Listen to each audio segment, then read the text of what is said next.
साबन पीबो गांजा न करी हम माना के पगली तोर मजनुआ हो महादेव के दीवाना के पगली। कहाँ जाएंगे? अरे तोरा नहीं जाना हो कॉपी किताब लेके कंपटीशन करे जाइए। कौचियम पटीशन कंपटीशन करे जहाँगे चुपचाप बाबा पर जलवा ढार ले सब सपनमा पूरा हो जीतो। आई रे तब नौकरिया लाग जैते रे। आगे हाँ गे आड़ी बाड़ी में लग जीतो। कौची में? आड़ी बाड़ी में। कौची में? आड़ी बाड़ी में।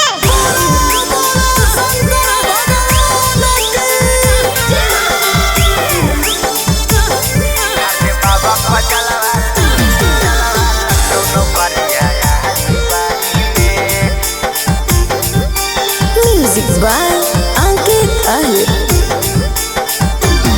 आगे भोरे भोरे जहाँ पूजा करे गेरुआ साड़ी में। आगे भोरे भोरे जहाँ पूजा करे गेरुआ साड़ी में।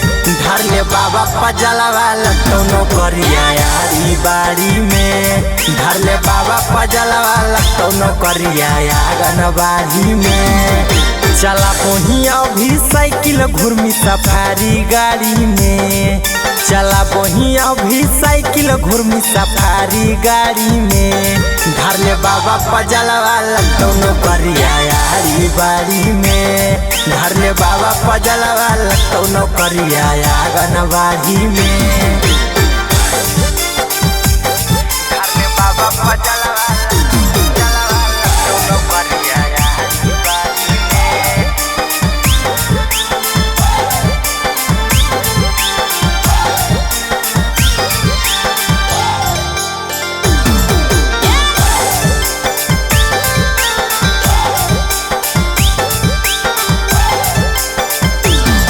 आगे बाबा के कृपा होतौ गे छौरी हो जैतौ जो आइन गे करेला बियाहवा छौनल लगी जैतौ तोरा लाइन गे।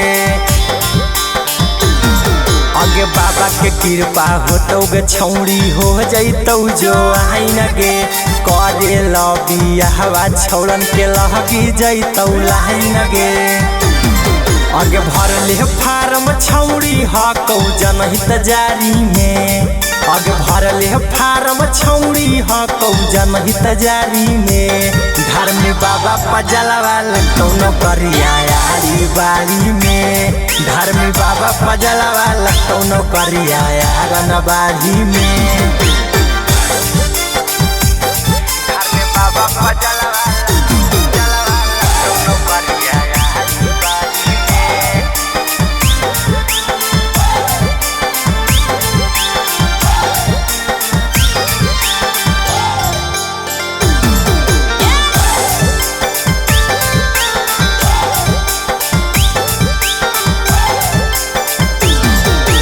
बेलमी न कबो बेला ना छौरी चलाई तू कल हम गे दियो ऐसा दियो संगे घूममी लगतौ महान गे। आगे हाँ गे बेलमी न कबो बेला ना छौरी चलाई तू कल हम गे दियो ऐसा दियो संगे घूममी लगतौ महान गे।